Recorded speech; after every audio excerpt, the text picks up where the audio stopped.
Yeah, it's a lot of fun.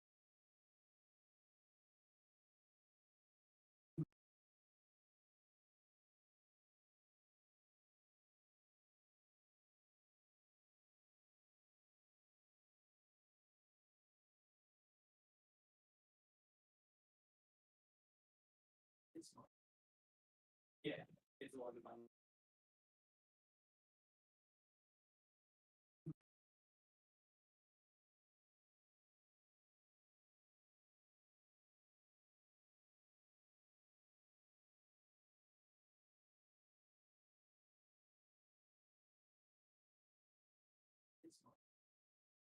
Yeah, it's a lot of fun.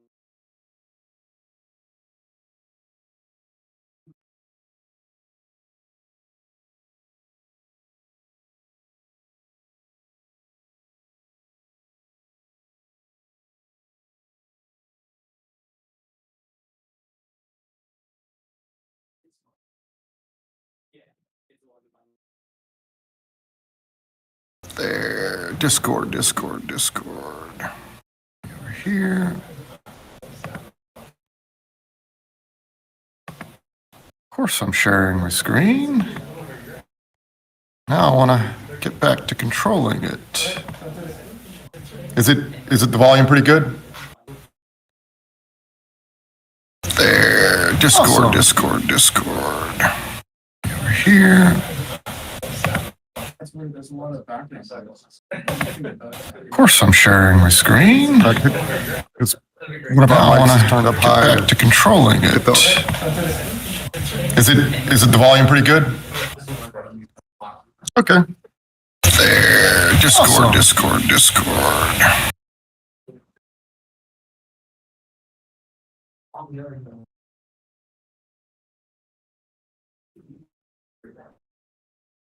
Ooh, that's a problem though. It won't let me look. Oh, there it is. There we go.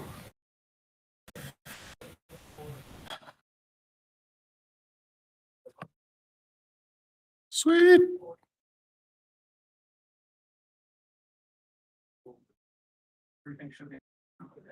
Sweet.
Let me see if I'm still sharing.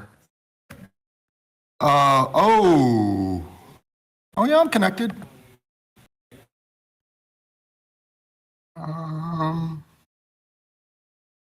Let me see.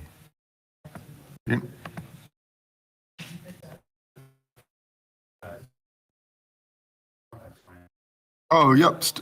No, it's showing me my screen on your Discord.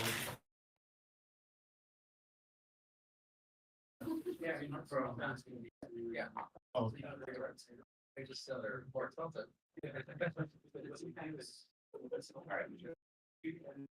Hey, Mike.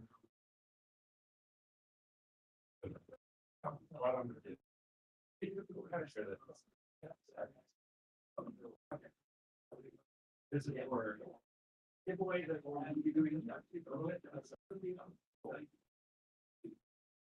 We are going back.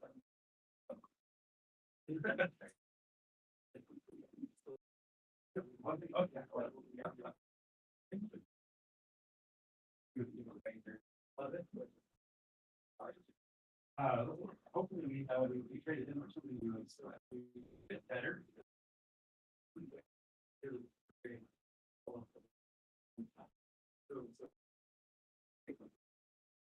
Easier.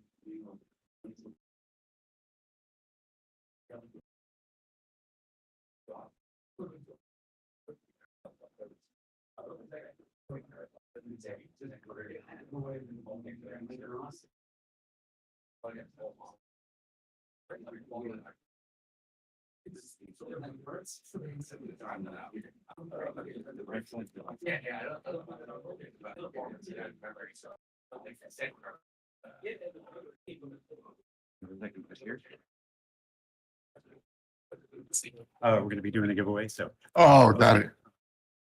hardware giveaway. You're dealing out cards for everybody? I make a random script. Sure.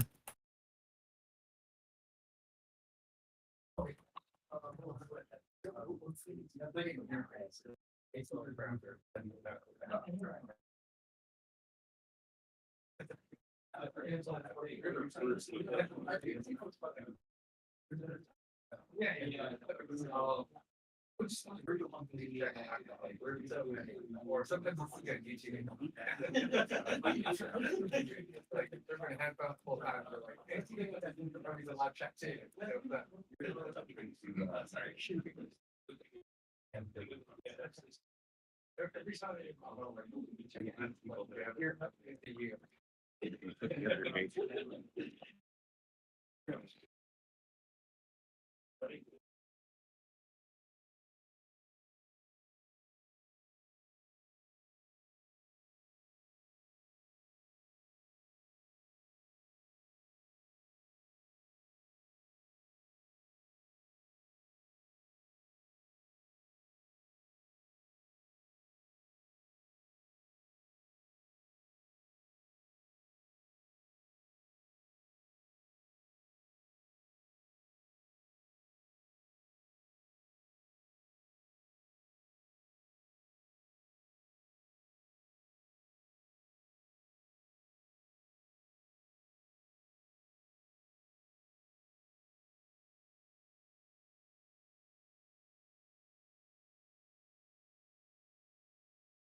Can you hear me now?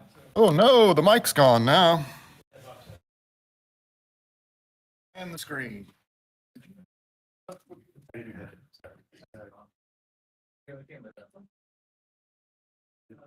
we go. Is it automatically power off at a certain time? Oh, Come on back on. There we go. There's the mic. And there's the screen. Hopefully all will be well.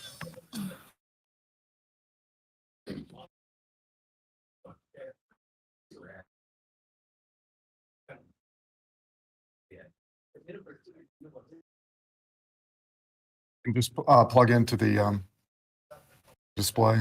If it ever goes blank, I'll just reboot it. yeah, it's one of those things. If we get the lights down in the center of the, or let's see, well, everybody's been presenting for an hour and then all of a sudden it goes blank. Got it. All right. Do you want to go first? You're all set for all set up? Do you want to you plug your laptop in or anything? Let's see. 'Cause I don't have no, this. No. Let's see. Not this time. Okay, cool. Let's see. Computer already set up.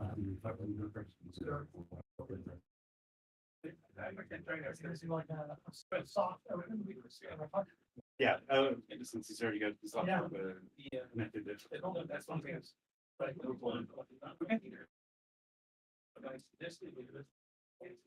All right, welcome. Let's see. Thank you for coming out to San Diego Python user group. Let's see. Let's see. We've got wonderful presentations for you tonight. Let's see. We've got an introduction level talk. We've got a talk about data science. We've got a talk about natural language processing. We've got a hardware-based talk. So let's see. Thank you all for coming out. I hope if you're interested in being able to give a talk in future meetups, you can talk with me afterwards. I'm going to send you to a sign-up sheet. So let's see, we have that linked on our meetup page. So we have code of conduct. So let's see, that's all online. So if you're interested in finding out more, it's at sdpython.org. So a couple of things, announcements. First of all, is anybody's companies hiring at this time? Yeah. Let's see. Do you want to stand up and say which company and where the people can go to find out more? Sure. So I work at Boston Scientific. R&D, much fun here for them. So we're always looking for like help. We're definitely like under resourced on our project, so looking for like software there to support. Specifically C++ and Python. Wonderful. All right, Boston Scientific. Check out. Let's see. Is the website? Yeah. Like, feel free to DM me. Okay. Mike McGovern. Mike McGovern on LinkedIn. Okay. I'm just repeating it for our YouTube audience. So let's see. Other companies that are doing hiring.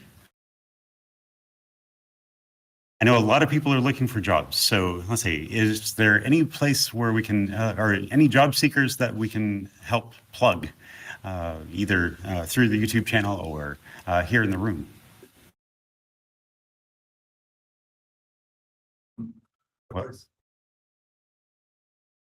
Well, let's see. All right. Everybody's careers are going well. I like it. Let's see. I heard it was a tough job market, but let's see. There's a, let's see. Did you have something? Projects.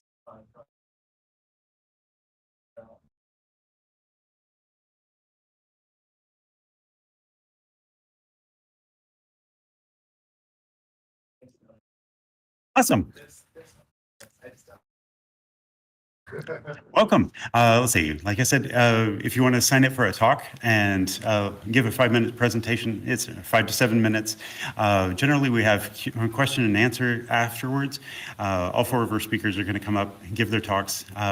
Feel free to ask them questions after the presentations, as well as after the meetup. So we'll have time for that. We want to thank, let's see, Qualcomm for being able to host us tonight. This room's beautiful. We have lots of wireless. We have lots of let's see, lights and huge screens behind me. And so thank you very much. The pizza is sponsored by Neo4j. They have a graph database. If you're interested in being able to structure your database's backends in terms of nodes and edges, and this can be for any project. I'm thinking social media projects are, let's see, are the kind of project that I can think of right offhand. So you're starting up the next Facebook, you're starting up the next social network. Let's see, take a look at them.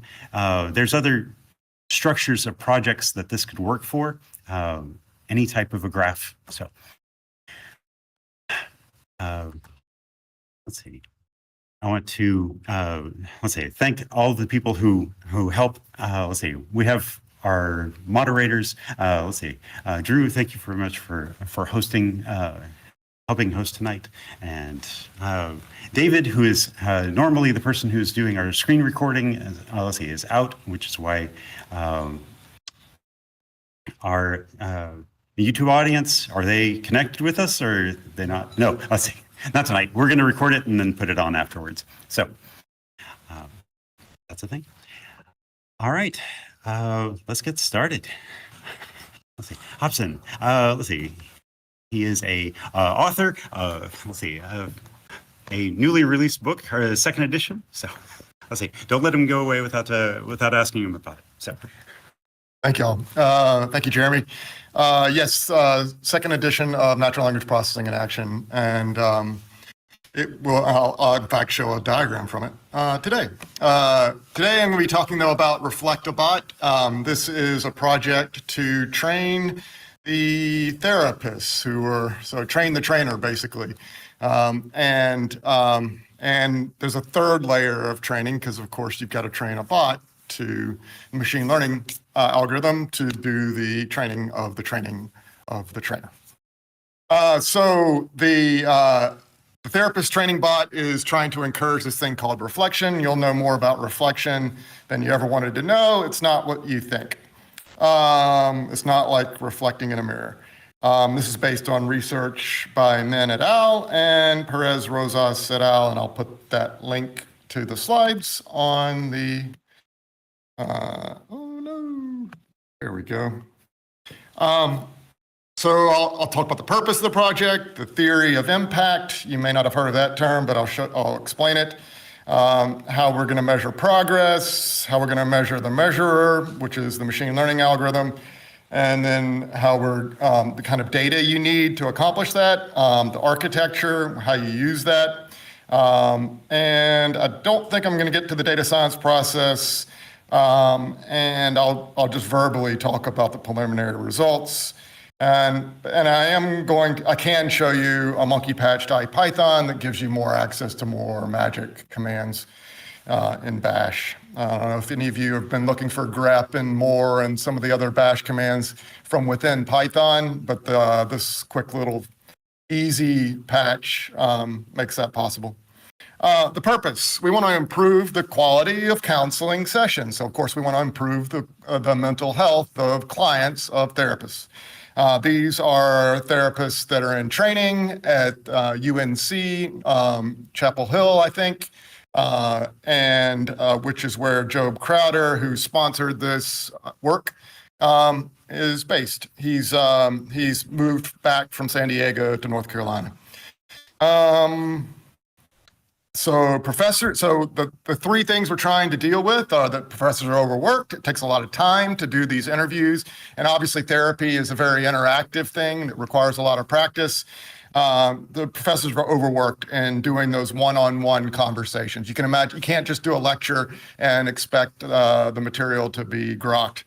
Students do not get enough practice. That one-on-one practice is really critical. And the practice that they do get, when you have a professor doing it, this is not what the professor said, but this is what I'm inferring, is that I can imagine it can be quite rote. They probably have a script.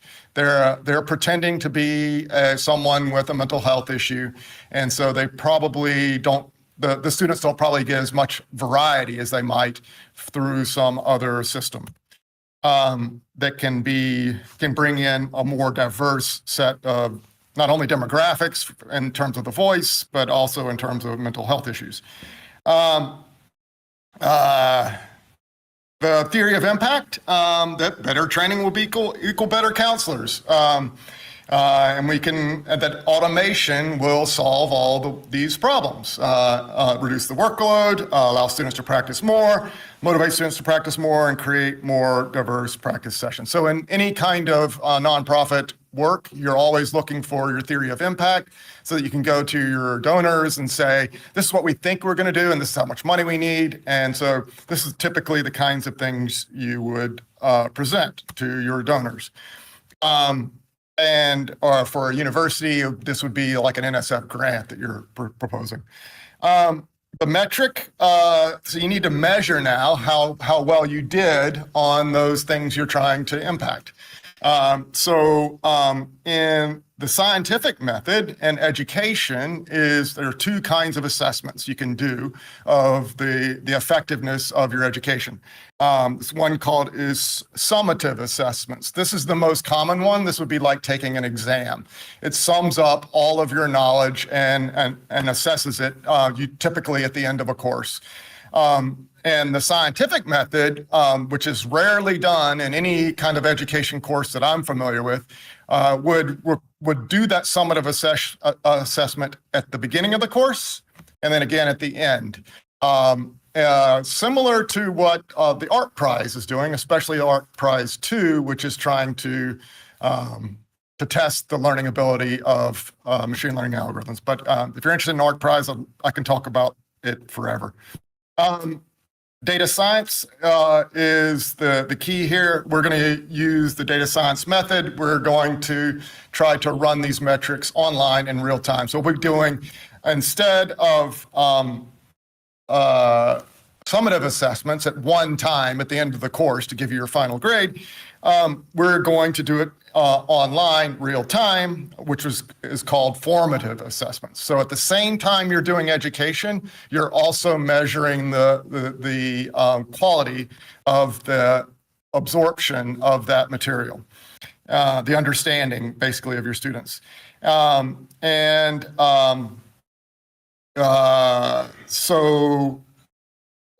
Typical ways of doing formative assessment is practicing in a simulation, like the coding environments for Python and Runestone Academy, an online free open source tool for teaching Python. It's a textbook. It's an interactive textbook where you can actually run code. Spaced repetition, things like Anki, that's another form of formative assessment where they'll count up how many things you missed and send you the ones that you are about to forget by estimating when you're about to forget them. Great for memorization sort of tasks like learning languages. And the most recent and powerful tool for formative assessment, of course, is gamification. Make it a game, make it fun, such as tools like Libra Lingo. And you know of the commercial alternative to that. Reflectabot is going to, so a Reflectabot is our attempt to do formative assessment and training at the same time. Whenever you're doing a data science project, especially if it involves mental health in general or medicine, you need to identify your positive class. It's not what you think. It's not a good thing. The positive class is typically a disease because you're trying to minimize the likelihood of that disease. And so in this case, the disease that we're trying to prevent is anything other than reflective counseling. So reflection is when the counselor reflects back to you your emotions. And this is not only a good skill for the counselor or the therapist, but it's also a good skill for the client. Whenever you are feeling strong negative emotions, it's very good to reflect on those emotions and repeat them back to yourself. Give them a label. I'm feeling, not say I'm depressed, but say I am feeling anxious about X, or give it more, try to give it a label so that then you can go back to your memory banks and say, oh, the last time I was anxious, something that helped was X. There's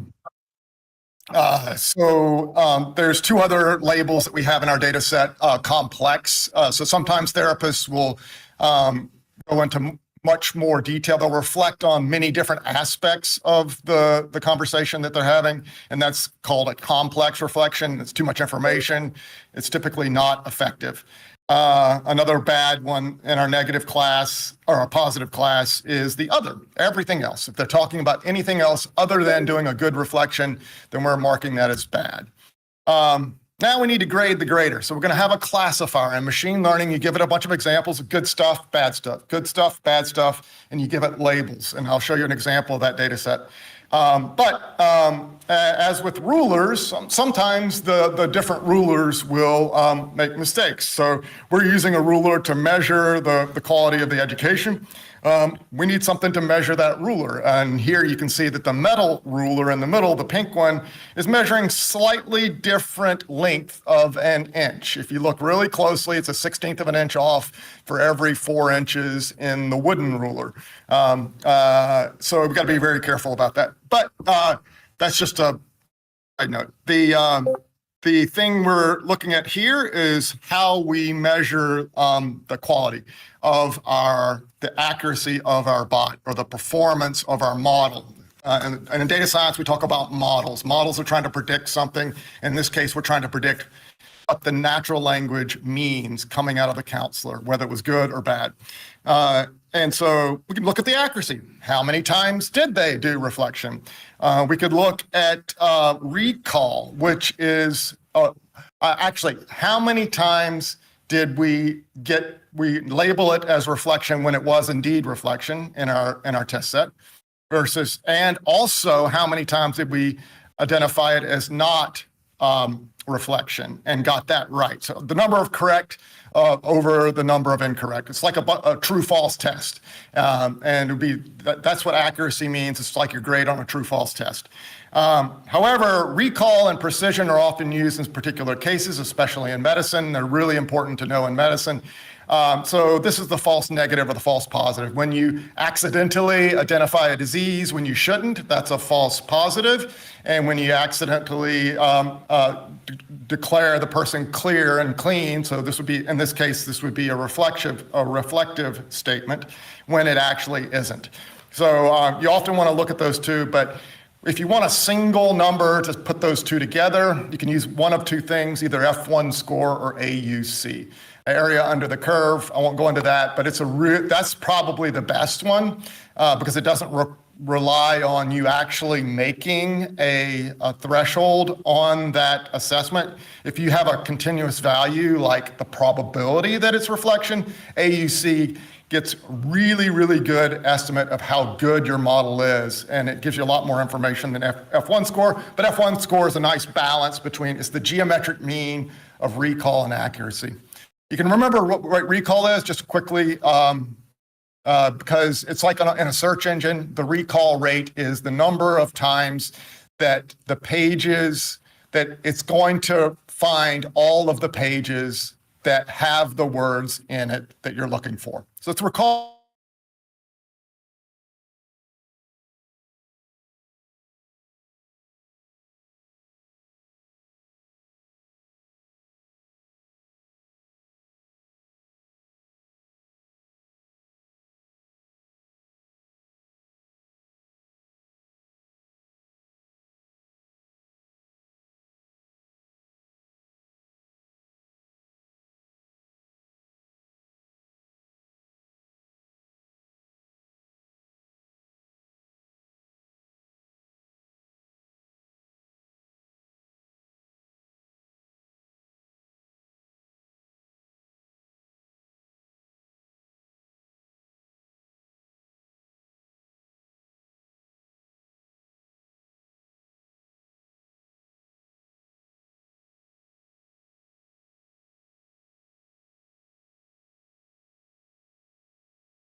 about, especially in responding in a coherent way to logical information from a counselor.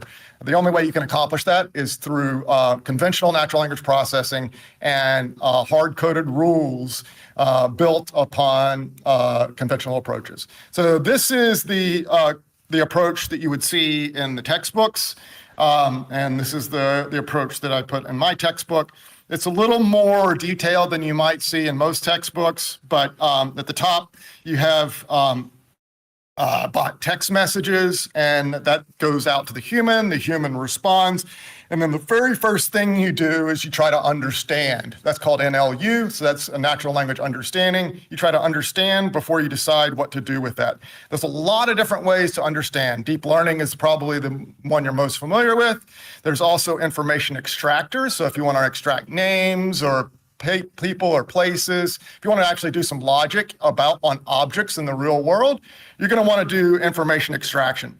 And compare that to a knowledge graph. This is what Google did with their knowledge graph in their Google search before they decided ads were more important than actual truth. And then grammar and regex, that's also a very, very good way. If you have something that needs to be spelled exactly correctly or approximately correctly, if it's a name, regexes it's a tried and true method for extracting strings. And you need to combine all of those. Once you've done a classification like we're doing here on that, then you can go to the conversation manager. This is where the logic happens. This is when you say, if the person's getting angry, then you try to defuse it, or you, instead of mirroring that anger yourself, you do something else. So that's where all the magic happens, and the logic and the reasoning. It needs to happen in another part of the brain besides the natural language model. That's all these things are, LLMs, chatbots. When I say LLM, I'm talking about ChatGPT, Claude, any of the large language models out there that you're familiar with. And they do not have anything other than a language part of their brain. And if you think they're doing anything besides bullshitting you, they're doing a really good job bullshitting you, because they're equivalent to all of the bullshitters on the internet working simultaneously together and getting the best one who's ever said any bullshit in response to somebody's question. They're getting that response and they're blending it with all the others and giving it back to you. But it has no reasoning. It has no logical center. It can't do math. It can't do counting. It can't do geometric reasoning. They're finally waking up to that 4 years into it, and tens of billions of dollars later, they're waking up to that. And now the new reasoning models have a whole other system that monitors the conversation and has it try many, many, many different things and uses many, many different tools and tries to find the right tool. They're still going about it the wrong way, but they'll eventually catch on to it. And things like the ARC Prize will help them find the correct way to do reasoning. I'm running out of time. Let's see. So after you've done the NLU, finally you can do the generation. And this can be through templates. And I'll show you how we're doing that in our case. You can then pass those templates to another generative model, or you can go straight to an LLM if you'd like. That's where generative models like LLMs are great. They do perfectly grammatically correct. They match the sentiment you asked for. They can match the tone. They can match any person's personality that appears in text. They're really, really good at generating text, as long as you tell them the kind of text you want to generate. Reflect-a-bot. In our system, it's much simpler. Of course, we had this. It started out with just these top 3 boxes. So the start box going into the application. This is a mobile app on your phone built in Flutter. And then it goes into an LLM, which is typically ChatGPT or some open router system that's going to automatically select one. And then it goes to the counselor, that statement like, I start a diet in the morning, but I get hungry and lose discipline. This is from an actual paper with a study that they did. And the counselor can then reply poorly with, discipline must be paramount. Try to control yourself. It all depends on you. That's not the appropriate reflection technique. Instead, they should have said something like, you really struggle with sticking to your weight loss goals when you're hungry. That's reflecting the statement and the logic of what the other person was saying. And then, so now we've added this bottom layer. I've just recently added it this week. So they just brought me in last week. And so I'm adding this additional piece, which is just a natural language processing classifier. And we're sending these 3 pieces of information. Of course, they only need the classification label. And then from that, we will just adjust these other steps over here in the application. Which LLM are we going to use? Some of them are better for handling particular situations and than others. In my experience, the simpler the LLM, the better, because it's less likely to muddy the waters. It's going to be more predictable. You're going to always want to set the temperature to 0. So that way it always does the same thing if you send it the same prompt. And you're going to want to put in things like your template's going to have something, pretend to be someone with, and we could also classify some of the information. We can also choose from a list of mental health issues and details about those health issues and plug them into a typical F string in Python before we send it off to the LLM.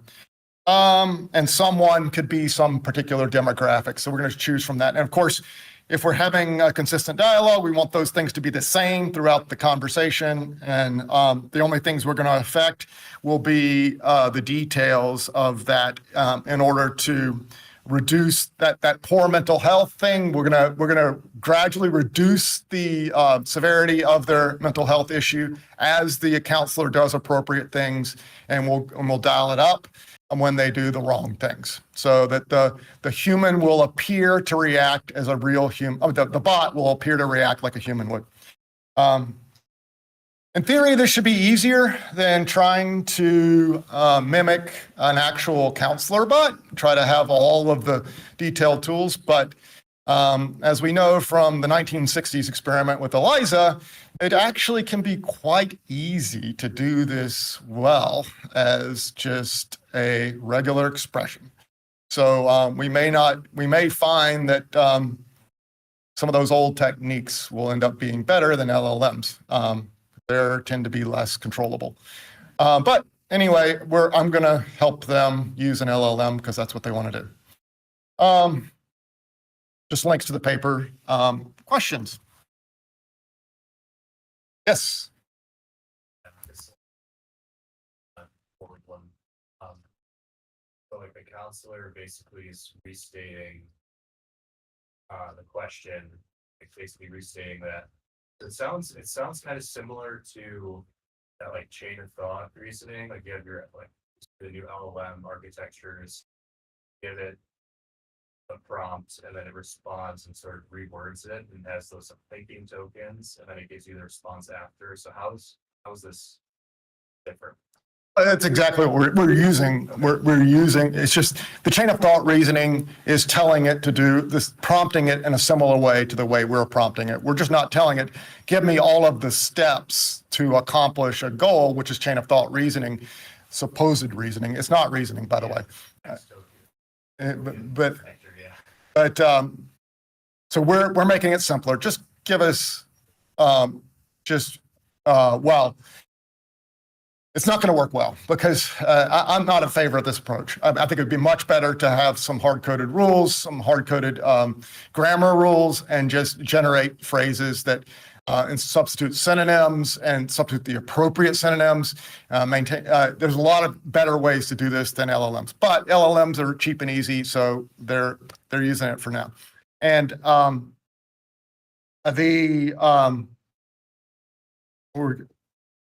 you were asking, yeah, the goal is to, here's one place it's going to fail. So say you have a more complicated situation. So it's not just a diet that it's seen 1,000 diet problems, but it's Amy said this about me to Joe, and then Joe did this to me, and it really made me feel bad, made me feel shame or whatever. That's going to be really hard for the LLM to reason about that chain of logic in your statement. It'll get the name Joe right and wrong. That's one of the interesting things about like math word problems. You substitute the names in the word problem, and it will reduce the accuracy of the model because they've trained on that test set. They've cheated. They have trained on GSM 8K, this 8,000 word math word problems question. You change the names of the people, which has zero impact, or the names of the object, apples to oranges, and it will get it more incorrect when you do that. That tells you that it's not actually doing any logic about objects in the real world. It's not doing math. And of course, if you change the numbers, especially if you added a digit to the numbers, it gets the math completely wrong. It can only do low digit numbers because there's fewer of them and it's seen more of them on the internet. And so it's seen that pattern that 1 + 1 = 2, but a lot, but it hasn't seen 5 million plus 356 very often at all. Yes.